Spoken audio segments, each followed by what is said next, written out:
बिस्मिल्लाहिर्रहमानिर्रहीम।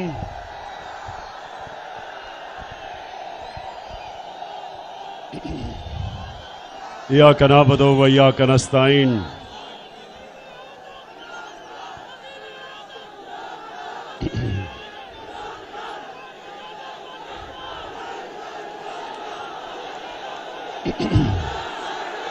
शुक्रिया शुक्रिया शुक्रिया। अलीपुर, मैं सबसे पहले इस शानदार इस्तकबाल का आपका दिल से शुक्रिया अदा करता हूं। बहुत बहुत शुक्रिया। मुझे अलीपुर और जतई, मुझे अंदाजा नहीं था कि यहां इतने ज्यादा लोग होंगे।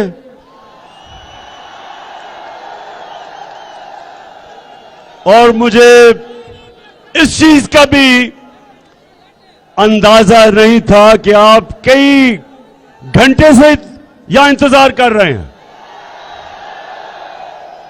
मुझे तो यह बताया गया था कि 8:30 बजे जलसा होगा, तो पता चला कि बड़ी देर से आप यहां खड़े हैं। तो मैं माजरत भी चाहता हूं कि इतनी गर्मी में और हब्स में आप इतनी देर खड़े रहे हैं। मैं आपसे माजरत चाहता हूं। अच्छा, अब मेरे साथ मेरे दो चीते खड़े हुए हैं जिन्होंने इंशाल्लाह ये इलेक्शन जीतनी है। मैं यासिर और मौसम, मैं सिर्फ आपसे एक चीज चाहता हूं, सुने। जब मैं 10 साल क्रिकेट का कप्तान था, तो जब मैं अपनी टीम को ग्राउंड पे लेके जाता था, तो मैं सिर्फ टीम को एक चीज कहता था,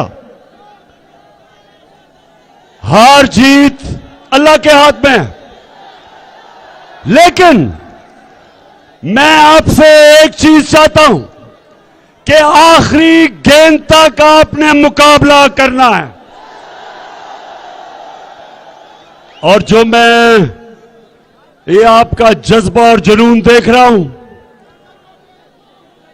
26 साल से छोटे थोड़े से लोगों से अल्लाह के करम से पाकिस्तान की सबसे बड़ी पार्टी बनाई, तो मैंने एक चीज देखी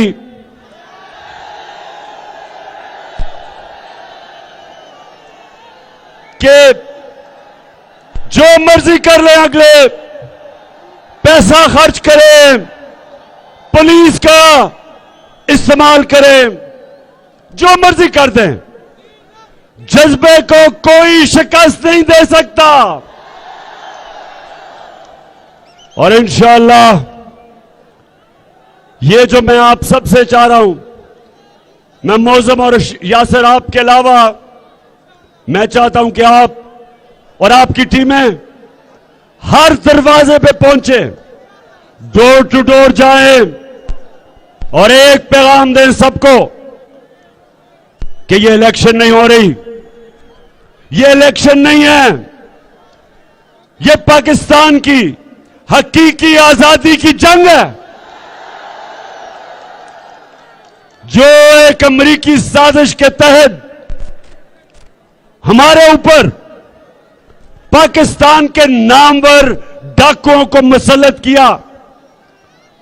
22 करोड़ अवाम की इन्होंने तौहीन की। अपने मुल्क में अमेरिका एक जमानत पे कोई भी शख्स हो, उसको वो चपरासी भी नहीं बनने देता। यहां इन्होंने एक मुल्क के डाकू को वजीर आजम बना दिया है।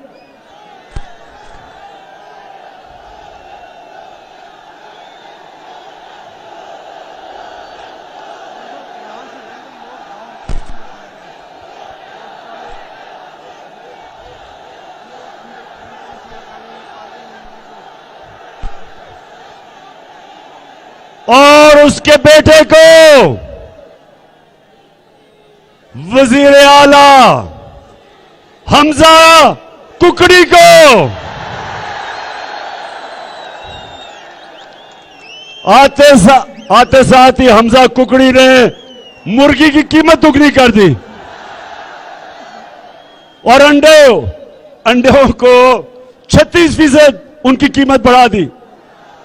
तो मेरे अलीपुर जतोई के लोगों, मेरे शहरियों, मेरे बाशऊर और दलेर शहरियों, ये जंग आपकी है। आपने हर घर जाना है, आपने लोगों को जगाना है कि अगर हमने इन चोरों को शिकस्त ना दी और खास तौर पे इन लोटों को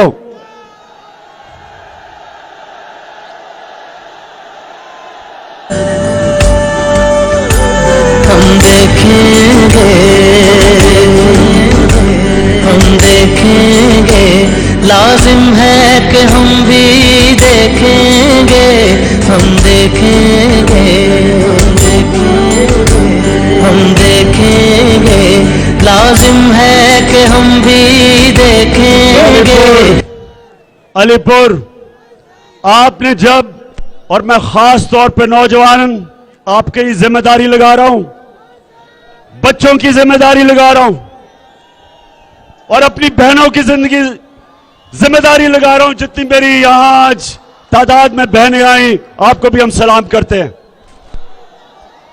आपने लोगों को जगाना है, बेदार करना है कि ये लोग अगर ये लोटे और ये चोर इलेक्शन जीते हैं तो आगे हमारे मुल्क का मुस्तकबिल ये अमरीकनों के गुलामों के हाथ में होगा और चोरों के हाथ में होगा। इसलिए मैं आज इतनी दूर आपके पास सिर्फ एक वजह से आया हूं कि आपने इसको जहाद समझना है। अपने मुल्क की हकीकी आजादी की जो जंग है वो जहाद है, ये पॉलिटिक्स नहीं है। तो आप सब ने तैयारी करनी है और मुझे पता है कि ये जो शरीफ खानदान है, इन्होंने जिंदगी में ईमानदारी से कोई चीज नहीं की। इनकी पॉलिटिक्स वो 2 नंबर, इनकी बिजनेस 2 नंबर। इलेक्शंस ये अंपायर साथ मिला के लड़ते हैं। और जब ये नवाज शरीफ क्रिकेट खेलता था अपने अंपायर खड़े करके खेलता था, क्यों? ये 2 नंबर लोग हैं। और दूसरी तरफ आसिफ जरदारी,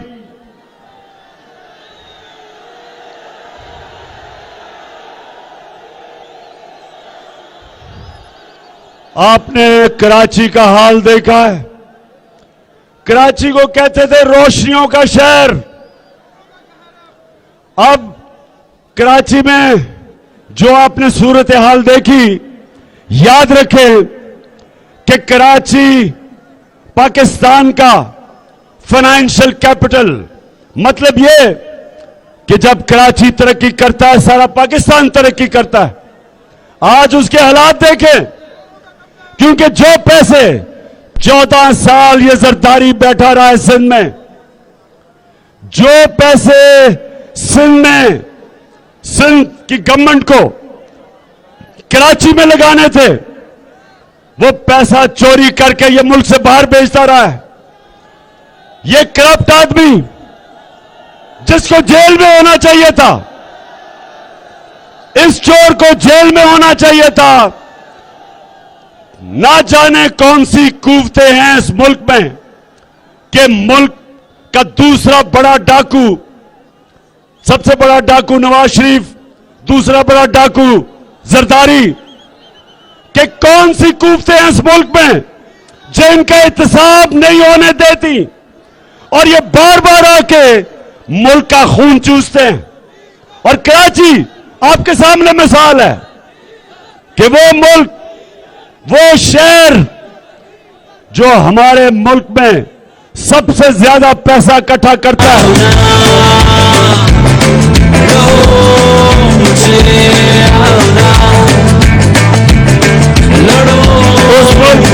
उस शहर को उस शहर का पैसा चोरी करके बाहर दुनिया में पैसा भेजा, यह जरदारी और इसके सारा टोला, जो मुराद अली शाह है, उसका केस बना हुआ, उसका केस और जरदारी का और इन चोरों का केसेस तैयार थे। लेकिन क्या वजह थी कि इनको बचाया गया? इनके खिलाफ जो केसेस थे आगे नहीं बढ़े और आज ये फिर मुसल्लत हैं। और जो कराची में हो रहा है, आपके सामने मिसाल है कि वो जो हमारा सबसे, जो एक दफा रोशनियों का शहर था, उसके हालात देखें। ये होता है जब हुक्मरान चोरी करता है, कौम पीछे रह जाती है, कोई कौम तरक्की नहीं करती। जो मुल्क के हुक्मरान जब कौम का पैसा चोरी करना शुरू करते हैं, तो पाकिस्तानियों, ये जो 20 हलकों के अंदर पंजाब में बाय इलेक्शन हो रहा है, ये पाकिस्तान का मुस्तकबिल का फैसला होने लगा है। एक तरफ ये चोर और लोटे और दूसरी तरफ पाकिस्तानी अवाम, जो सारी अवाम आज एक आवाज में कह रही है कि हम इस मुल्क में वो निजाम देखना चाहते हैं जिस वजह से पाकिस्तान बना था, अदल और इंसाफ के ऊपर, फलाई रियासत, एक खुददार कौम जो कभी सिवाय अल्लाह के किसी के सामने नहीं झुकती। हम इन चोरों को, इन अमेरिका के गुलामों को इंशाअल्लाह आपने मेरे से वादा करना है कि 17 तारीख को हम इनको हरा के, इनको हमेशा के लिए इस मुल्क की सियासत से इनकी कब्र खोदेंगे, इनकी सियासत खत्म करेंगे।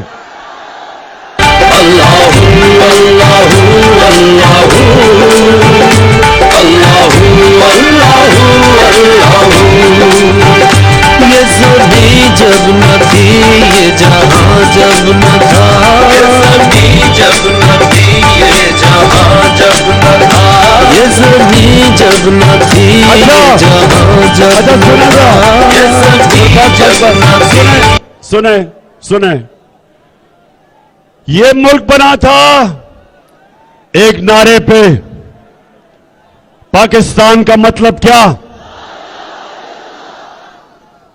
और ला इलाहा इल्लल्लाह का मतलब क्या? अल्लाह तेरे सिवा किसी के सामने नहीं हम झुकते। हमें ला इलाहा इल्लल्लाह आजादी देता है, हमें ला इलाहा इल्लल्लाह खुददारी देता है, हमें गैरत देता है। एक छोटे से इंसान को हमारा कलमा एक बड़ा इंसान बना देता है। जो मुल्क का हुक्मरान होता है वो मुल्क की गैरत होता है। वो मुल्क जो हुक्मरान कहता है वो सारे मुल्क के ऊपर असर पड़ता है। जब हमारा लीडर कायदे आजम, गुलाम हिंदुस्तान में एक आजाद लीडर, सारे मुसलमानों को फख्र होता था कि हमारा लीडर कायदे आजम किसी के सामने नहीं झुकता, खुददार लीडर था। जरा आप ये सुने कि ये cherry blossom boot polish Shahbaz शरीफ,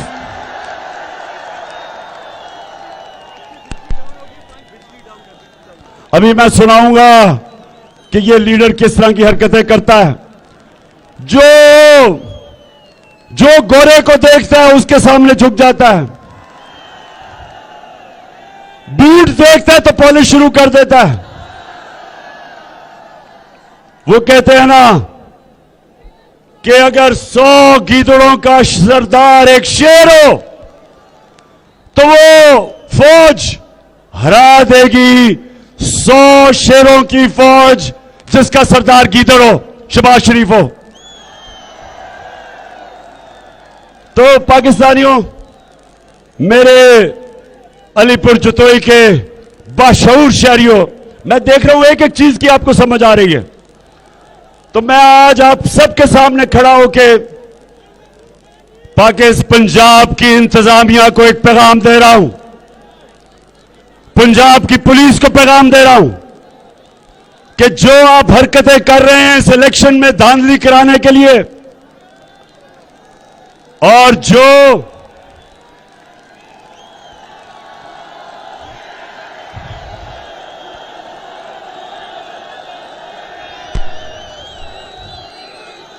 जो लाहौर में मिस्टर एक्स बैठा हुआ है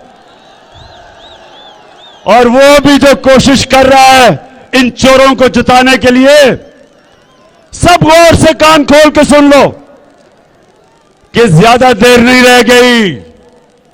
जो भी आप करेंगे, आप एक अवाम को शिकस्त नहीं दे सकते, एक कौम को कोई नहीं हरा सकता। आज सारी कौम एक तरफ खड़ी हो गई है। जो मर्जी आप कर लें, हर किस्म का हथकंडा इस्तेमाल कर लें, आप ये बाय इलेक्शन इनको नहीं, चोरों को जिता सकते। और मैं इंतजामिया को, पुलिस को, मैं आज को आपको एक पैगाम दे रहा हूं कि हम एक एक का नाम नोट कर रहे हैं, एक एक का। जो आप हरकतें कर रहे हैं, डायरी में आपका नाम लिखा जा रहा है। और आपके खिलाफ अब देर नहीं, 7 दिन रह गए हैं। अभी भी अपना उल्लू सीधा कर लो। सिर्फ 7 दिन है, अगले पीर को आपका एहतसाब शुरू हो जाएगा। आपने जिन्होंने कानून को तोड़ के ये हमजा कुकड़ी की मदद की,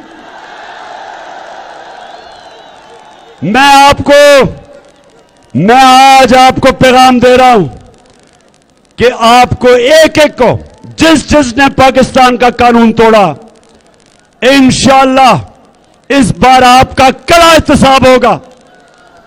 एक एक का। इंतजामिया को भी कह रहा हूं और पुलिस को भी कह रहा हूं, और मैं आईजी साहब राव सरदार आपको भी पैगाम दे रहा हूं, और चीफ सेक्रेटरी कामरान अफजल आपको भी। आप दोनों को मैंने रखवाया था। मैं आपको ईमानदार समझता हूं। ये जो नीचे हो रहा है, ये जो इलेक्शन जिताने की कोशिश किया जा रही है, इन लोटों को और इन चोरों को, हम आपको भी देख रहे हैं और नीचे हम सबको देख रहे हैं। और इंशाअल्लाह इस बारी हम आप सबका एहतसाब करेंगे। और जहां तक, अच्छा जरा ये सुने, एक मिनट, अलीपुर जो तो ये सुनो, खामोशी, ये सुने। अब सोचे कि कहां कायद आजम मोहम्मद अली जिन्ना, खुददार, गैरतमंद, एक लीडर जिसकी सब इज्जत करते थे, और आप जरा देखें, सुने जरा चेरी ब्लॉसम को। जब मैं आया हूं तो आप समझेंगे शायद ये मांगने आया है, मांग नहीं आया लेकिन मजबूरी है। अमेरिका जो है, अगर जो है वो चाहे तो इस वक्त पाकिस्तान के, मैं आया हूं तो आप समझेंगे शायद ये मांगने आया है, मैं मांग नहीं आया लेकिन मजबूरी है। अमेरिका जो है, आप, अच्छा अलीपुर आप बताएं कभी आपने लीडर को इस तरह की बातें करते सुना है? बताएं जरा। और वो भी लीडर। जब मैं आया हूं तो आप समझेंगे शायद ये मांगने आया है, मैं मांग नहीं आया लेकिन मजबूरी है।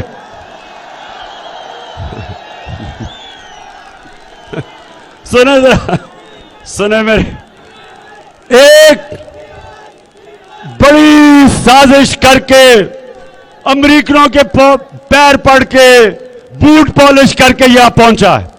और अब ये देख लें कि ये उस कौम का इस वक्त प्राइम मिनिस्टर है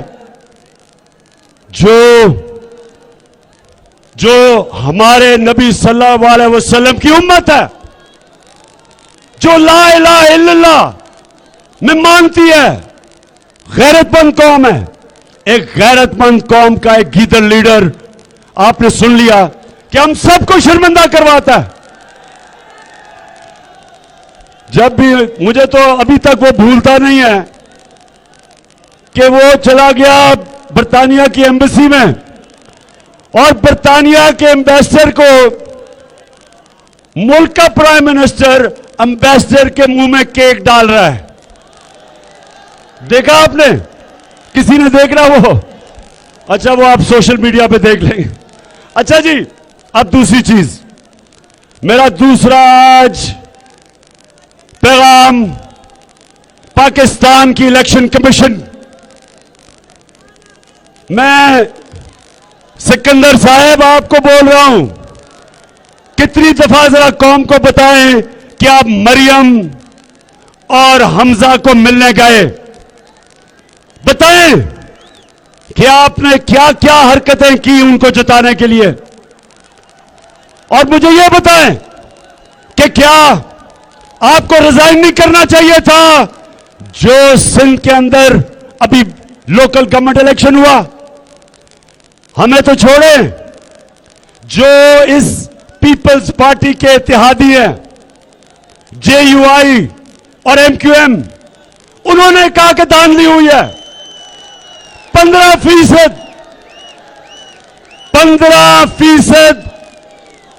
15% सीटों के ऊपर इलेक्शन ही नहीं लड़ा गया क्योंकि इन्होंने पुलिस का इस्तेमाल किया।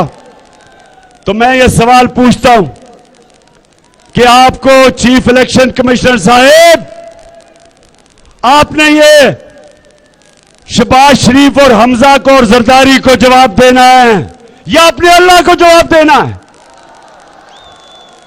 कोई शर्म नहीं है कि सिंध का जो इलेक्शन कमिश्नर सिंध का है, वो सिंध की हुकूमत का तनख्वाहदार है, वो कैसे साफ और शफाफ इलेक्शन करवा सकता है? आपको कोई शर्म नहीं आई कि एक आदमी से इलेक्शन करवाया सिंध में जो उसी जरदारी की हुकूमत का मुलाजिम है?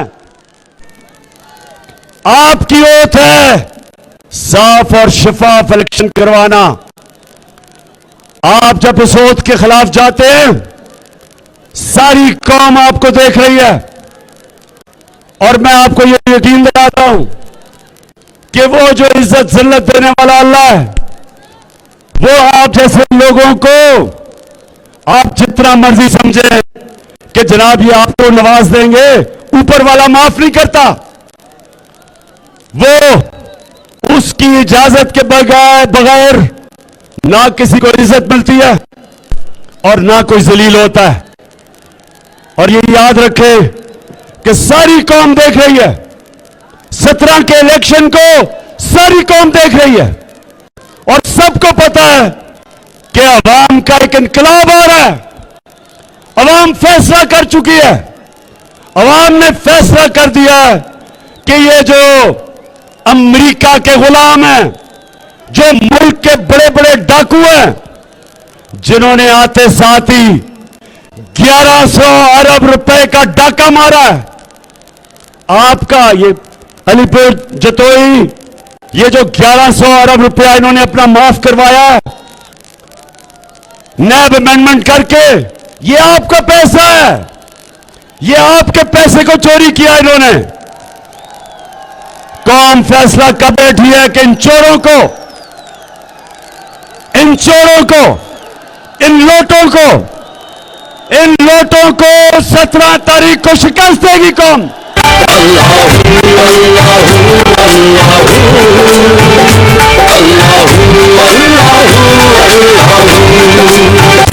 ये सभी जब न थी, ये जहां जब न था, सभी जब न थी, ये जहां जब न था, ये सभी जब न थी, ये जहां जब न था, ये सभी जब न थी, ये जहां जब न था, चांद सूरज न थे, आसमां जब न था, अच्छा सुनो, अच्छा जी आप सुनो, अच्छा पहले फिर एक हाथ खड़ा करके बताओ, आप शतरंज के लिए तैयार हो? माशाल्लाह माशाल्लाह। और दूसरी चीज कि आपने अपनी जिम्मेदारी लेके हर घर जाना है, लोगों को निकालना है। हाथ खड़ा करके बताओ, लोगों को निकालना है इंशाल्लाह इंशाल्लाह। अच्छा आप सुनो, मैं जरा आप सारों को आज पैगाम दे रहा हूं, ये जो हमारे ऊपर डाकुओं को मुसल्लत किया, सबसे पहले तो एहसन इकबाल, और तुम तो शर्म से डूब जाओ, तुम्हें शर्म आनी चाहिए कि पहले एक फैमिली को कहते हैं, इमरान खान को बुला बड़ा कहते हैं, तो वो जब तुम्हें सही नाम तुम्हारा चोर कहते हैं तो तुमने एजेंसीज के जरिए उनको डरा धमका के उनसे माफी मंगवाई है। शर्म करो, शर्म करो। मैं यहां खड़ा कर होके कहता हूं कि एहसन इकबाल, तुम भी, तुम्हारा जो जिसके तुम दरबारी हो, नवाज शरीफ, शहबाज शरीफ, हमजा, सलमान शरीफ, ये सब चोर हैं।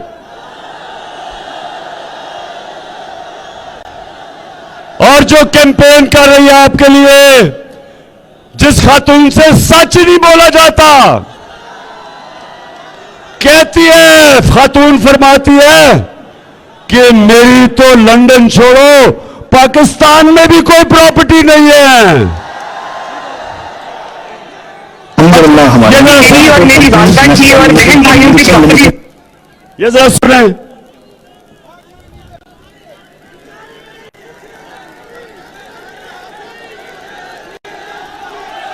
उसका कोई प्रूफ लाए कि मेरी सेंट्रल लंदन में प्रॉपर्टीज तो दूर की बात है, मेरी पाकिस्तान में भी कोई प्रॉपर्टी नहीं है। मैं अपने वालिद के साथ है और मुझे समझ नहीं आई कि मेरी और मेरी वालदा की और बहन भाइयों की प्रॉपर्टीज ये कहाँ से निकाल के ले आए। तो दूर की बात है, मेरी पाकिस्तान में भी कोई प्रॉपर्टी नहीं है। मैं अपने वालिद के साथ है और मुझे समझ नहीं आई कि मेरी और मेरी वालदा की और बहन भाइयों की प्रॉपर्टीज ये कहाँ से निकाल के ले आए। सेंट्रल लंदन में प्रॉपर्टीज तो दूर की बात है, मेरी पाकिस्तान में भी कोई प्रॉपर्टी नहीं है। अच्छा मरियम बीबी, आप जब ये कह रही थी तो आपको शायद ये नहीं पता था, ये 2014 में मरियम बीबी ने पहाड़ जितना बड़ा झूठ बोला कि लंदन तो छोड़ो, पाकिस्तान की प्रॉपर्टी नहीं। मरियम बीबी को ये नहीं पता था कि इसके 2 साल बाद 2016 में एक बैनुल अक़वामी इंकशाफ होता है, पनामा पेपर। ये वो कहते हैं ना, एक हदीस है कि शैतान ही इंसान के गुनाह दुनिया में नशर कर देता है। तो वो इंकशाफ होता है जिसमें बड़े बड़े दुनिया के लोग जिन्होंने अपने प्रॉपर्टियां, पैसा छुपाया हुआ था, वो इंकशाफ में सामने आ जाता है। तो उसमें ये क्या चीज सामने आती है कि जब मरियम बीबी ये कह रही थी कि मेरी लंदन तो छोड़े, पाकिस्तान में भी प्रॉपर्टी नहीं है, तो तब 2 साल बाद पता चलता है कि लंदन के सबसे महंगे इलाके मेफेयर में 4 बड़े बड़े अरबों रुपए के महल्लात थे मरियम बीबी के। अब कोई और इंसान होता तो इतना बड़ा झूठ पकड़ा जाता, वो छुप ही जाता, पब्लिक में शक्ल ही ना दिखाता। लेकिन मरियम बीबी वहां से नहीं, कोई फर्क नहीं पड़ा। फिर अदालत के अंदर जाके एक कॉन्ट्रैक्ट दिखा देती हैं अदालत में, और ये ओथ के ऊपर, याद रखें अदालत में अगर आप ओथ के ऊपर आपका झूठ पकड़ा जाए तो सीधा जेल है, 3 साल जेल है। वहां कहती हैं, एक कॉन्ट्रैक्ट देती है, और वो कॉन्ट्रैक्ट, अब सुने, कॉन्ट्रैक्ट होता है 2006 का, लेकिन जिस स्याही या जिस फॉन्ट के अंदर वो कॉन्ट्रैक्ट लिखा जाता है वो आती नहीं है 2007 तक। तो 1 साल पहले ही यानी जाली कॉन्ट्रैक्ट सामने आ जाता है, कैलिबरी फॉन्ट। तो मैं समझता हूं कि अगर आप जब आप वो जलसे में आती हैं तो कम से कम ये दो चीजें तो पूछ लें कि क्या वाकई आपकी लंदन के अलावा कोई प्रॉपर्टी नहीं, या ये आपने कैसे जादू कर दिया कि स्याही आती है 607 में और 2006 में आप वो स्याही आपको कॉन्ट्रैक्ट साइन कर देती है। तो मेरी नौजवानों सुन लो, ये एहसन इकबाल ने जो बेचारे उस फैमिली से किया,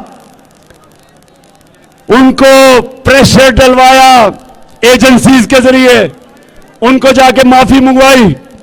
एहसन इकबाल, मैं खड़ा होकर कह रहा हूं कि तुम्हारे से बड़ा मॉरली करप्ट आदमी नहीं है। और तुमने, जरदारी ने, नवाज शरीफ ने, शहबाज शरीफ ने असेंबली में बिल पास करके 1100 अरब रुपया इस कौम का चोरी किया है। तुमने चोरी किया है, तुम चोर हो, तुम गद्दार हो।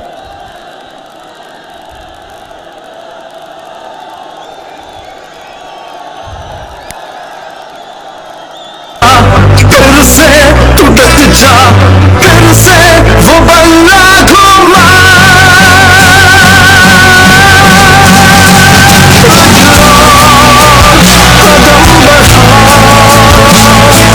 फिर से वो लम्हा दोहरा, जब जीत के आया था, फिर से वतन को जिता।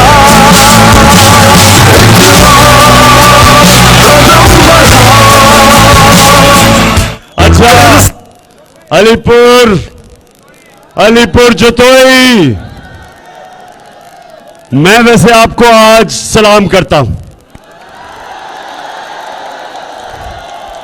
मैं यहां तकरीर करते करते बिल्कुल नहाया हुआ हूं, सारे कपड़े मेरे गीले हैं पसीने से, तो मैं आपको देख रहा हूं जुड़े हुए आप एक दूसरे से और पता नहीं घंटों से खड़े हैं। सलाम करता हूं आप सबको।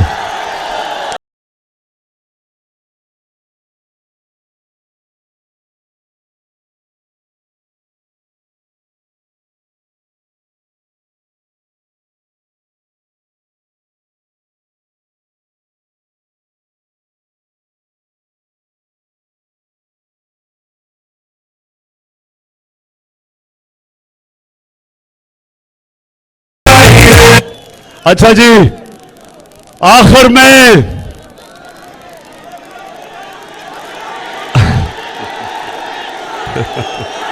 माशाल्लाह, बस स्टैमिना है आप में, बड़ा स्टैमिना है। अच्छा, मैं एक बात आखिर में, एक बड़ा इंपॉर्टेंट चीज है आपके लिए कि देखें, हमारे ऊपर पहले एक अमेरिका की साजिश के तहत उन चोरों को बैठाया गया। उन चोरों ने आके सबसे पहले 1100 अरब रुपया अपना माफ करवाया, और ये चोर कह रहे थे कि इमरान खान ने बड़ी महंगाई कर दी। आज सारी कौम के सामने पता चल गया कि जो महंगाई इन्होंने की है, 14 साल में इतनी महंगाई नहीं हुई। आप सब मुझे बताएं, डीजल, पेट्रोल, गैस, अच्छा फिर से मैं कहता हूं, पेट्रोल, फजूलमान, गैस सब महंगी हो गई है। अंडे महंगे और मुर्गी, क्योंकि हमजा शरीफ उसको कुकड़ी क्यों कहते हैं, क्योंकि कुकड़ी की बिजनेस में है। दुगनी कीमत मुर्गी की अब थोड़ी नीचे आई है। अंडे 37% महंगे, हर दाल महंगी, घी महंगा, यानी आज कौम को पता चला महंगाई क्या है। और मायशत का इन्होंने वो हाल किया है कि मुझे खौफ है कि हम श्रीलंका की तरफ जा रहे हैं। श्रीलंका में क्या हुआ? श्रीलंका में मायशत जब गिरती गई, उनके पास डॉलर नहीं है, डॉलर नहीं रहे कि वो तेल खरीद सके, मुल्क बैठ गया। प्रेसिडेंट के ऊपर हमला, प्राइम मिनिस्टर के घर पे हमला, दोनों जान पर जान बचा के भागे दोनों, क्योंकि माशियत बैठ गई। ये चोर भी यही कर रहे हैं। आज इनका सिर्फ अमेरिका के सामने हाथ फैलाए हुए हैं। वो आपने सुनाई था शहबाज शरीफ का, एक दफा और सुना दो। सिर्फ अमेरिका के सामने हाथ फैलाए हुए हैं कि किसी तरह अमेरिका हमें लाइव स्पोर्ट मशीन से बचा दो। बताओ, प्ले करो। अच्छा, तो इन्होंने माइशत भी तबाह, ऊपर से अपना पैसा भी बचा लिया। उसके बाद कौम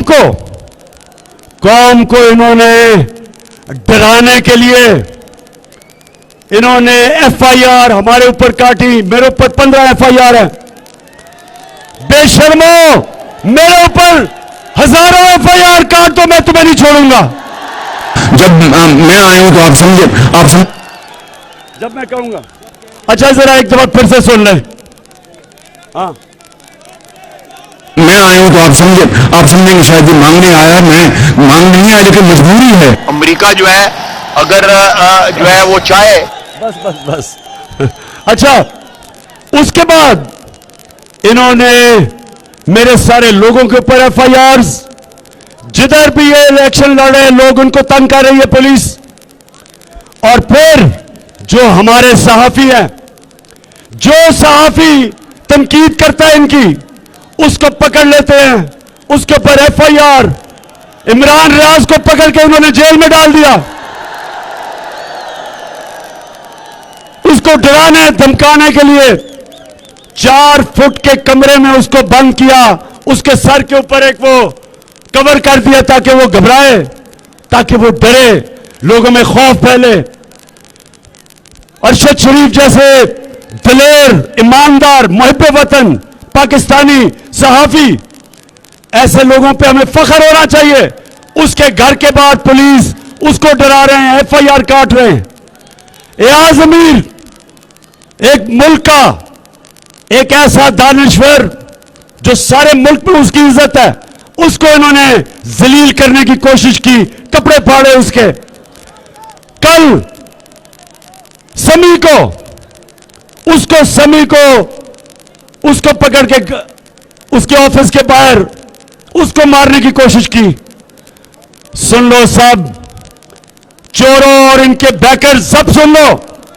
ये कौम को अगर आप समझते हैं कि डरा धमका के हमें चुप करा देंगे, आप जितना इस कौम को डराने की कोशिश करेंगे, जितना तुम इस कौम का मुंह बंद करने की कोशिश करोगे, उतनी जोर से कौम ऊपर उठेगी।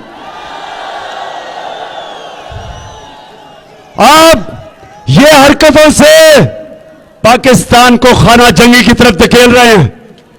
हम इस वक्त निकले हुए हैं, पुरअमन एहतजाज करते हैं।